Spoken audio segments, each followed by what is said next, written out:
What's up, Space Monkeys? Welcome to Political Fight Club. I'm your host, Robert Durden. Here with Ian again tonight. We're going to do a short show with a couple of topics.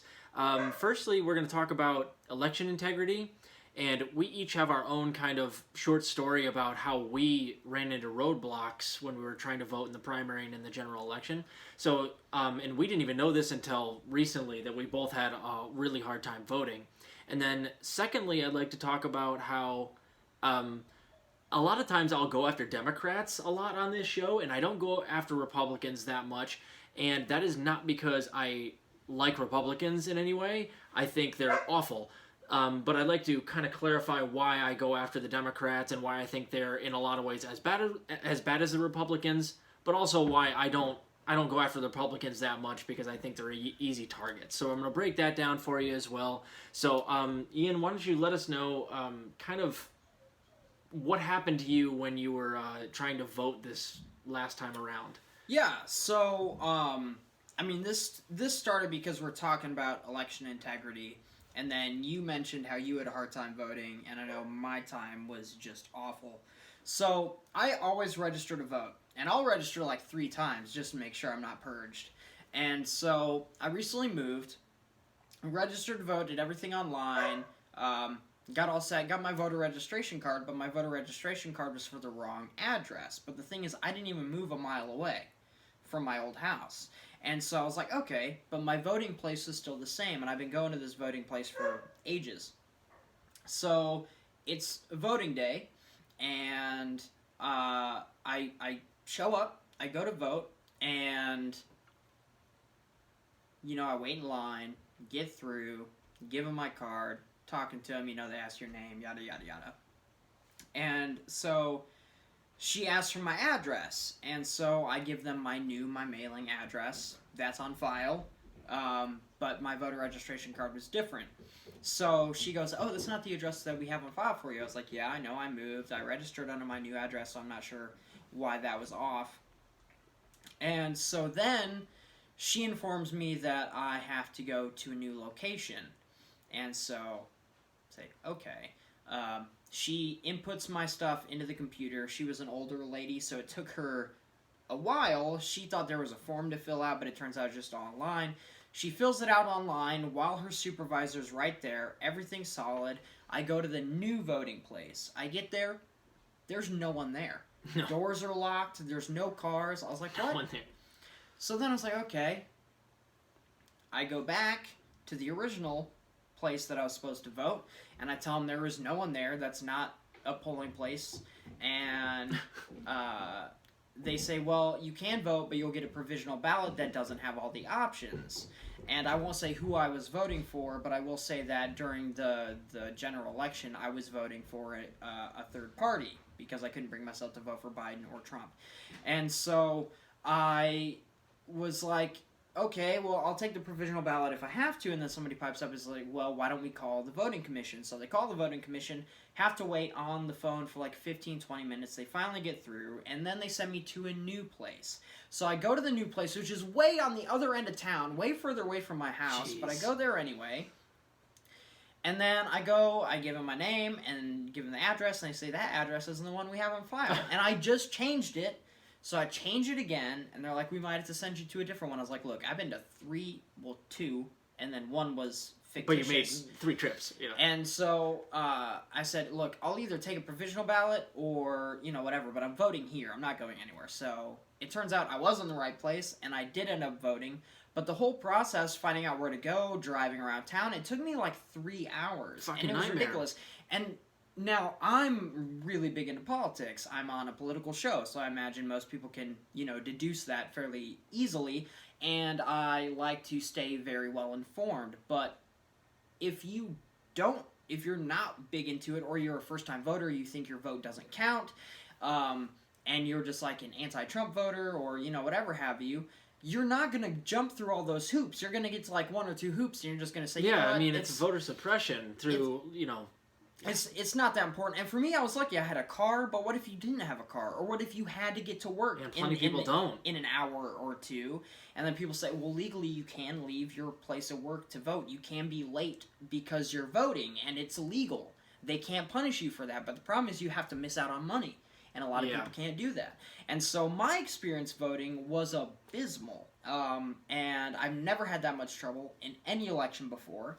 And so I'm not really sure why that happened, but then it was crazy because you told me that you had a hell of a Yeah, time. mine wasn't quite as bad, but I even put it up on Facebook, and I'm trying to remember exactly what happened, but basically my house lays right on a county line, and when I bought when I moved into my new address here, we thought we were in one county because that was what was on the listing, and but that's not actually it. It's actually it's 100 yards down the street though.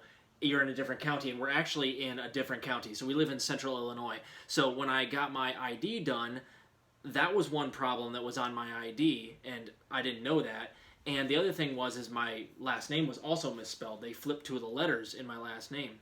And so when I went to go vote, I fixed my ID before I went to go vote because I wanted to make sure. So I went down there, I got it fixed. They said that it was all fixed, sent me a new ID, so I thought it was all ready to go on voting day. So I go down there and they can't find me anywhere.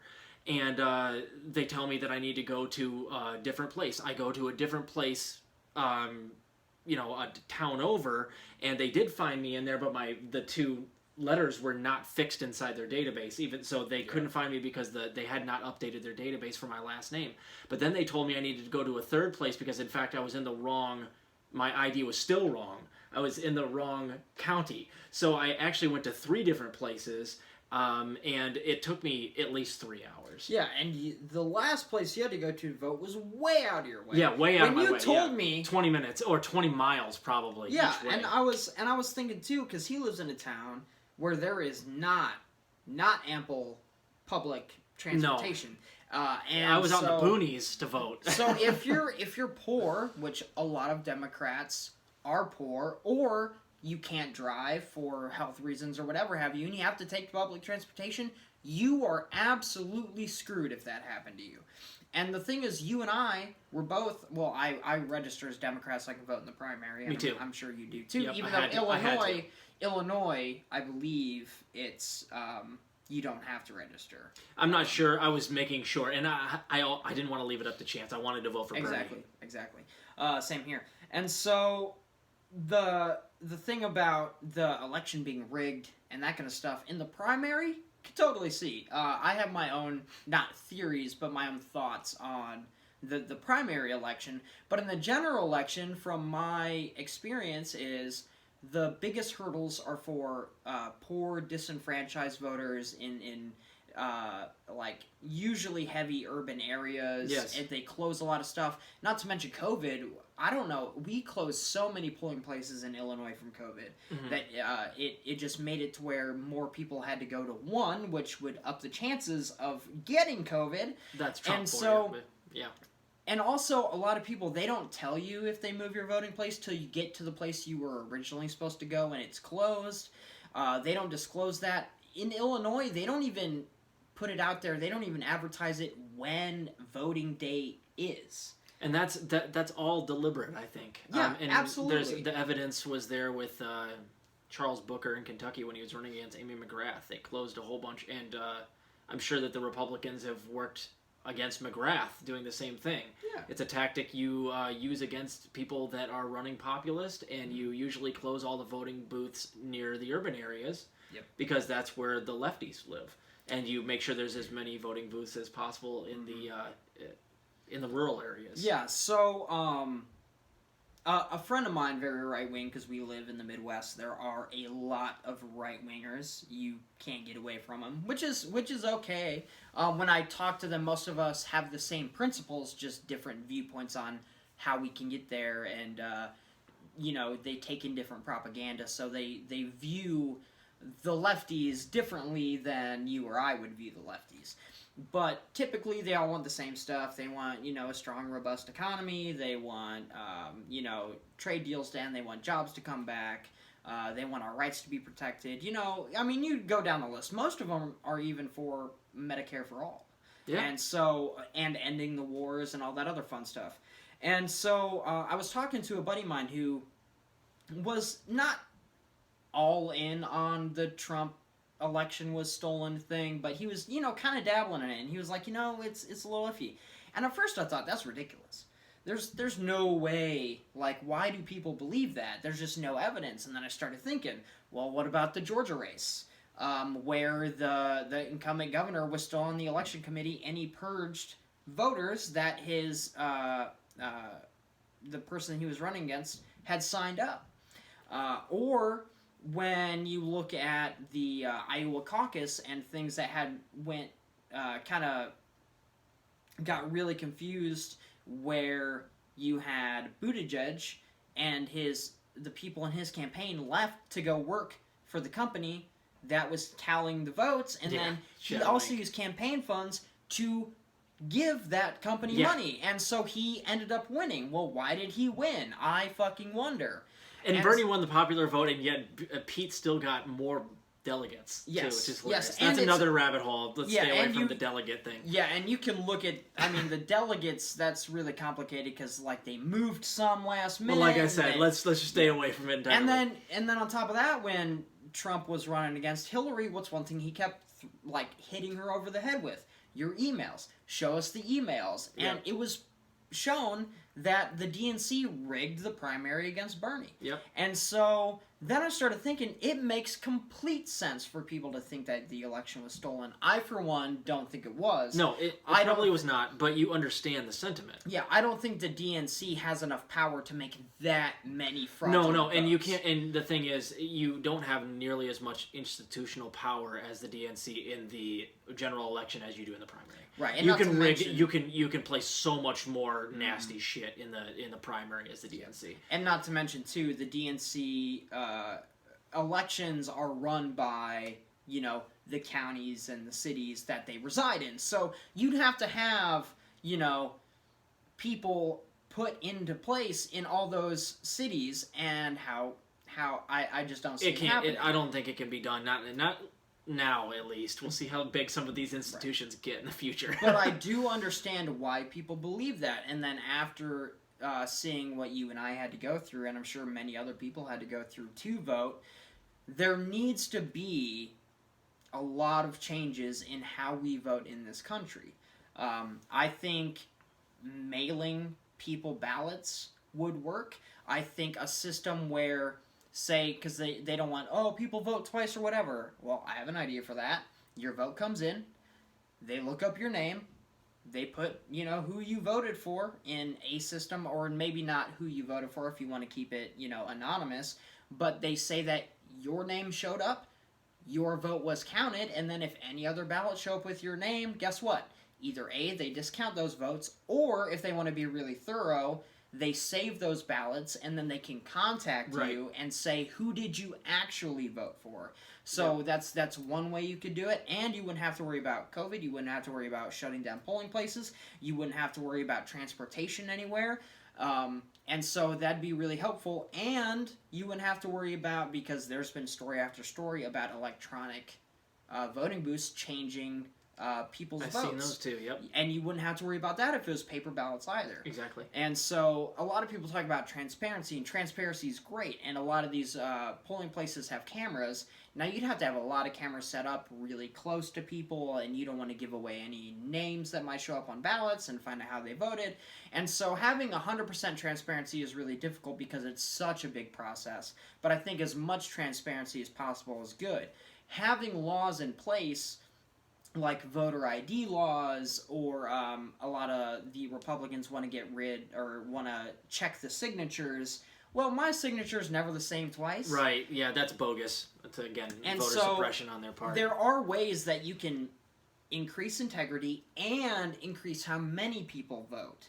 And what I see on the right is they just want to throw away more ballots instead of actually making sure every vote is counted and every vote is accurate. Right. I do believe, and we're going to do this next show, but H.R. 1 I do believe includes some version of automatic voter registration, which is one of the good things that's in there. Now, there is a poison pill in there for the Green Party and for the Labor Party. Yeah. Any third party is going to not like the bill. We'll go over that on the next show, but that is good.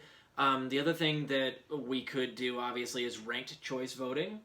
That helps, defeat the spoiler argument. And I'm not going to go into exactly how that works, but basically, like, you can have 4, 5, 6, 7 people running in America, but we only really have two, because you can't possibly win as a third party because you just don't have the funding, and of course HR 1 is going to make that more difficult. But with ranked choice voting, what you do is you rank all of the people 1 through 7, and then there's a series of elimination rounds, so it ends up basically actually pitting the two most valuable, or the people that get the most votes in the end, so it's much more objective, and that would work just fine. And then the other thing we've talked about on this show, which would be the best of all, and this doesn't really have to do with integrity of the elections, but would make us more of a democracy, would just be direct ballot initiatives. Yeah. That's the ideal thing to do. We don't even really need politicians if we did that. I mean, that'll never happen. If we're not going to go down the rabbit hole, because we could talk for hours upon hours of election, like how elections in this country are run, why they're corrupt, and all the different reasons. But I definitely like a lot of ideas. For instance, everybody gets a tax credit that can only be spent on a single candidate. So, say you get $50 or $500 on your taxes, and it's like a token. And so, whenever somebody's running, you can donate that to their campaign. And so, what happens is people will be paying for that advertisement and whatever, and these big companies won't be as powerful because everybody in America has money that they can only spend on a candidate. Because our money, our tax dollars, go to the Democratic primary and the Republican primary anyway. So we might as well make sure that our money goes to who we want to win instead of just the whole circus as a whole. And I wish we could do what they do in almost every other country, and certainly all the European countries, which is instead of allowing like enormous lobbyists to buy ad time, what you do is like part of your tax dollars goes to giving all of the candidates equal ad time, but they don't use it as ad time. You just get an hour each on a major network, and they do like a town hall with all of them. So it's like you get your town hall with Bernie, but then you also get a 1-hour town hall the next night with Elizabeth Warren, and then you go down the line with every candidate, and every single person gets equal airtime. Yeah. I would love for that to happen. I would also love if they asked the same question. Right, okay. What I hate seeing is they'll ask one candidate a question, that's a good question, a serious question about policy, and then the next one they ask some nonsensical Bernie, bullshit. Why do you like fellatiing Fidel Castro? Right, or it's like, Biden, what do you think would be the best way to bring jobs to the Midwest? And then he answers that by some rambling, incoherent thing about how you have to leave the record player on. And then they go to like somebody else, like Tulsi Gabbard or Andrew Yang or Bernie, the non-serious candidates, and they're like, well, in this tweet that you had in 2007, where you claim to hate chocolate cake, why is that? Do you have something against Brown? Do you hate Brown? And then I don't have a question for Tulsi. All I have to say is Tulsi and Assad sitting in a tree. KISSING. Moving on, and we're talking to Michael Bloomberg now. Yeah. So election integrity is important. How we run the elections definitely needs to change, but that's a whole different, thing to tackle. And but we, I guess the point of it all is that we understand that across the political spectrum, there is frustration from both sides with election integrity, and clearly Bernie people feel like they've been cheated, Trump people feel like they've been cheated, and honestly, if you think that Biden got in there legit, I mean, and if you think also Hillary Clinton didn't, get by without cheating in the 2016 primaries, I think you're full of shit. And certainly, maybe not Biden himself. I mean, of course, he had Obama make those phone calls to Klobuchar and Buttigieg, which isn't technically cheating. Jim Clyburn also helped a lot with winning the South Carolina primary, which if he didn't win that, he probably doesn't. It doesn't even matter what Obama does.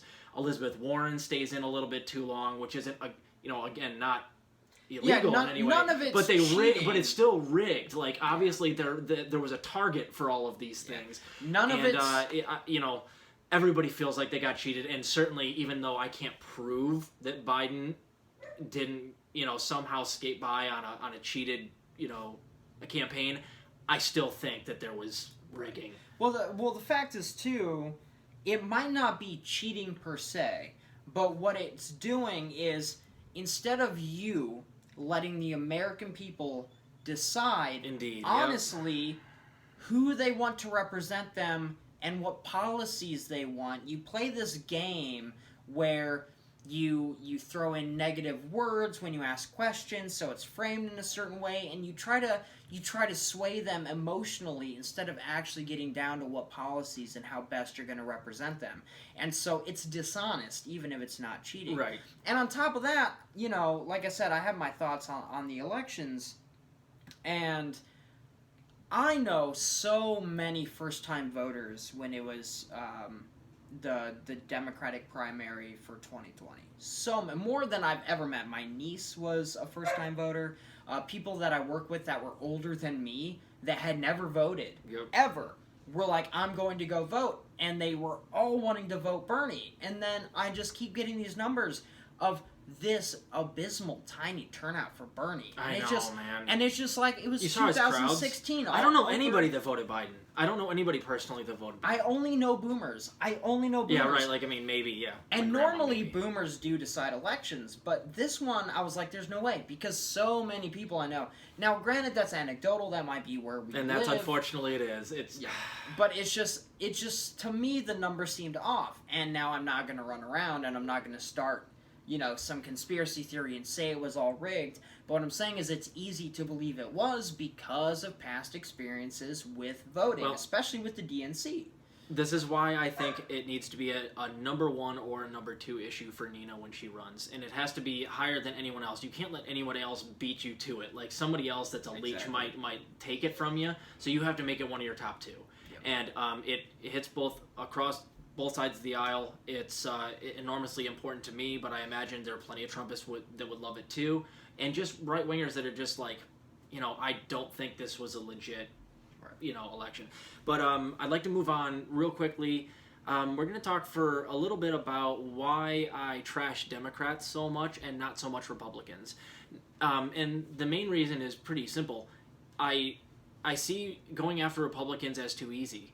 And I don't think that that's the battle we need to fight right now. I think that before we can even have the discussion about how to beat the Republicans, we have to figure out how to beat the Democrats in the primaries.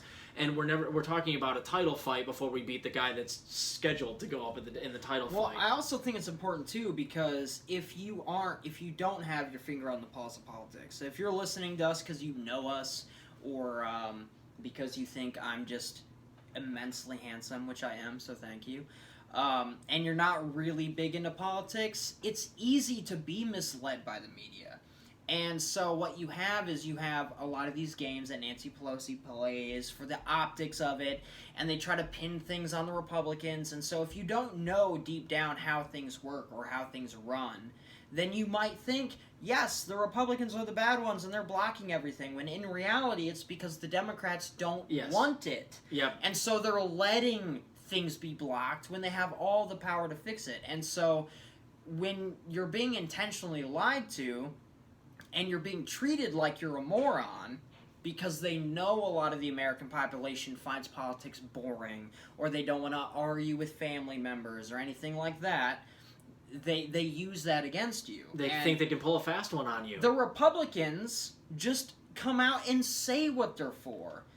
I think what they're for is garbage. Right. But they'll straight up say, I don't think people deserve $15 right, and that's the core thing that drives me more crazy about the Democrats than the Republicans. At least you know where the Republicans stand.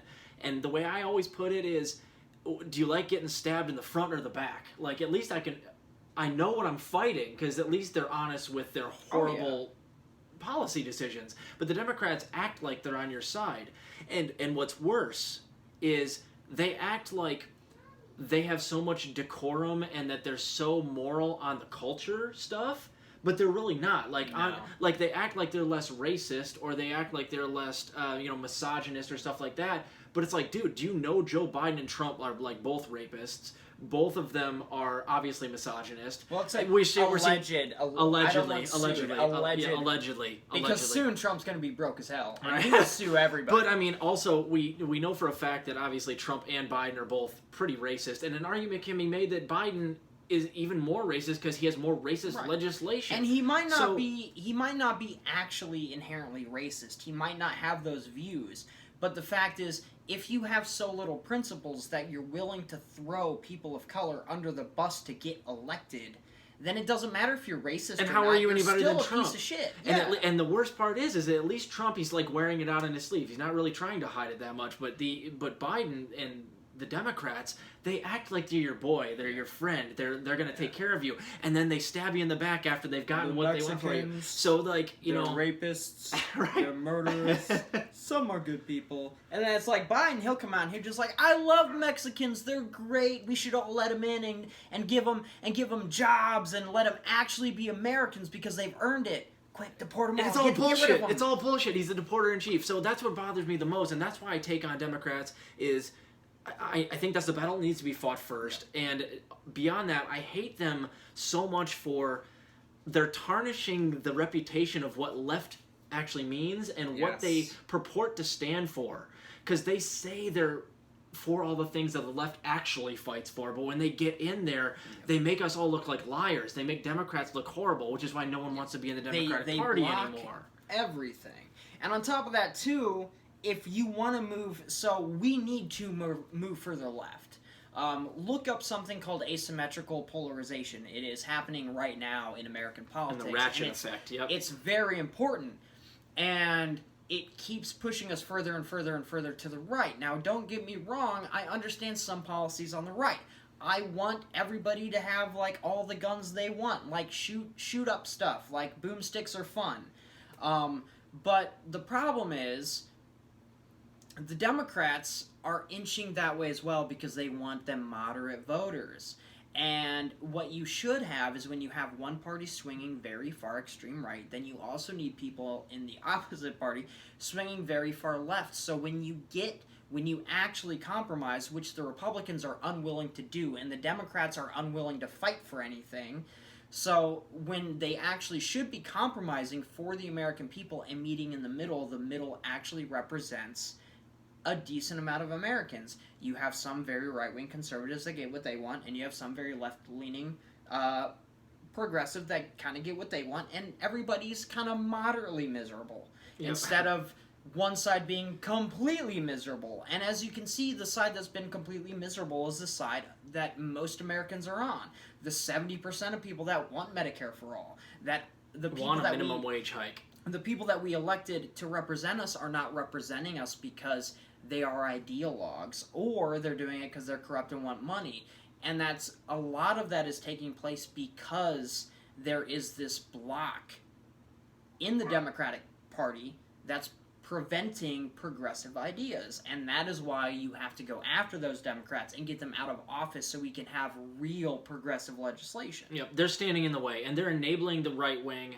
They know they're doing it. Yes. They just wear blue ties to work. It's all a facade. They are controlled opposition of the progressives. Yeah. So that's why we have to knock them out first. That's why we go after them most, and that's why you'll see me 80% of the time I'm going to go after the Democrats. But of course I'm going to go after Ted Cruz and Donald Trump and all of the Trumps and whoever.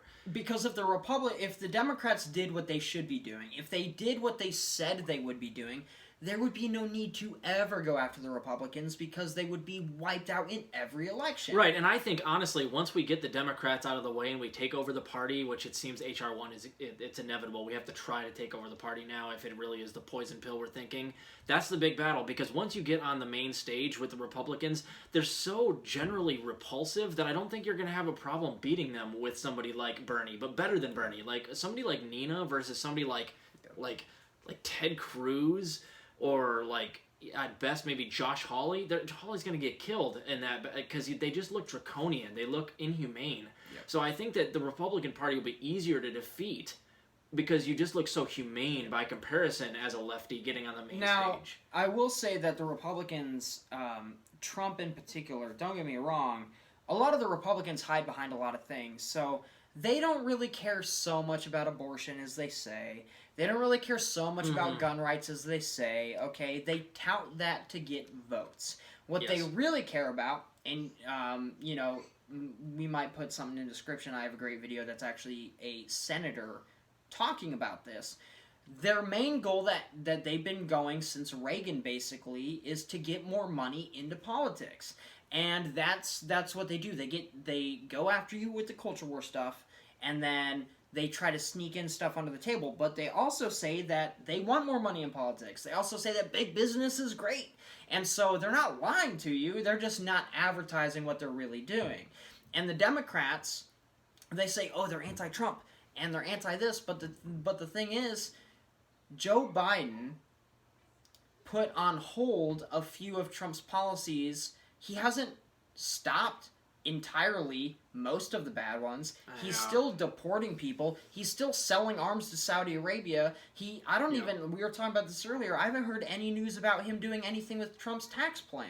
Yeah. He hasn't done anything for drone healthcare. strikes, He did move those kids from the cages into the dumpsters, though. That was kind of nice of him. Oh, yeah. You saw all the Neolibs. They were so happy about those dumpsters. They also sent some of them to a country that is experiencing close to civil war, a lot of political instability. Yeah. So, they went from one hellscape to another. Yeah. Maybe they can learn how to scavenge, ammo from the dead. Yeah. Good job, Joe Biden. Important he's like FDR in that way. So proud with of his you. deportations. That's what FDR would do. Yep. But yeah, to just kind of bring it to a close here, that's why we go after the Democrats so hard, and I think we have to keep doing that. That's what I'm going to continue to do here. And just on substance, there's plenty of things that they're objectively worse on, and I just wrote these down just now before we started the show. After means testing, the checks, they will go out to 17 million less Americans than under Trump. So that you don't think that's going to tip the scales when the midterms come along? That's a lot of fucking people that you're excluding from stimulus.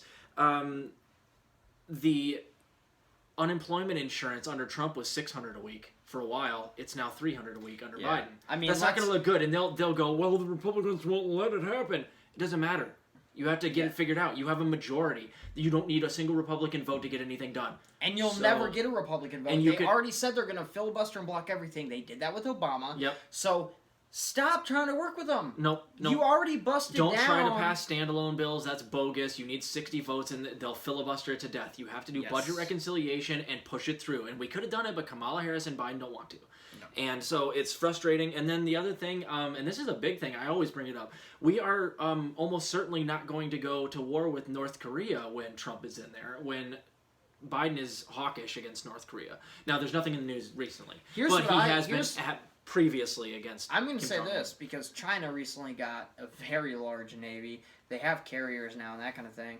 Just let them go after North Korea, to be honest. I don't even care, man. They're trying to assimilate a lot of Asian countries, and this is not U.S. politics, but it is very important in world politics, and I suggest you look into it. China's trying to assimilate almost every Asian-speaking country. Beyond that, yeah.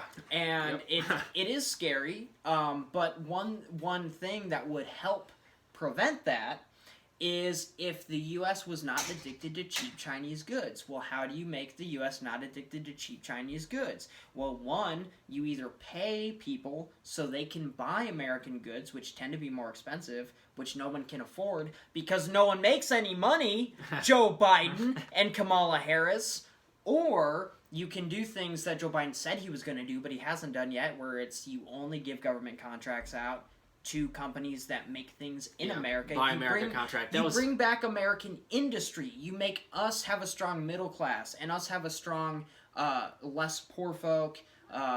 You make it to where you can move up the ladder, and then people will have that money to spend and they will invest in America. But right now, if you need new clothes, you have to buy cheap clothes. Where do you get those? China. You need car parts? You need cheap car parts? Where do you get that? China. And so if everyone's talking about how Biden's corrupt and he's bought by China, which is kind of laughable because Trump had, businesses in China. Bogus. But if big companies like that, they're going to push for candidates that also like that, and that's another reason why they're not fighting to get us more money. No. But like I said, the Republicans at least tell you that. Yep. But Biden will, he'll piss on you and call it rain all day long. And Trump's just like R. Kelly. He's like, yeah, bitch, this is piss. Deal with it. Yeah, right. And then there's people like, these shit libs that go out there and they bathe in it and they're like, I love Biden. This rain is so cleansing here. Isn't he doing a great job? That's and I can't stand it. There's people going to bat for him all over the place, and it drives me crazy because those people are comfortable. They're not the ones that need stimulus. Anybody going to bat for Joe Biden right now, you're not an objective person, Right. or you're a complete sociopath. You're completely apathetic to the needs of American people. So we're gonna close it up here pretty soon. Here, you got anything else you wanna? No, that's about it. It's just, it's so easy today to be lied to, and you really have to force yourself to dig a little deeper and see what's really going on. And when you do that, and you kind of look and say, oh, the Democrats could pass this, but they're not through this and that, tell other people. Make them aware so they know and they're more informed, okay? Even if they don't want to hear it. I will yell at people from the rooftops Because it is all the day long. Democrats' fault. It absolutely is. It They could is. get it done. If they had the, shoot the hostage mentality that the Republicans have, they'd be pushing a bunch of stuff right now through budget reconciliation. But they don't want to. That's why they bring up the parliamentarian. That's why they bring up every scapegoat in the book. And that's why they want to lose the midterms in 2022. They want their scapegoat back. They want to not have to do anything. They'll still get paid if they lose. Exactly right. So keep fighting the good fight out there, guys. We're going to do another show tomorrow. I think Ian's coming back over, so that'll be awesome.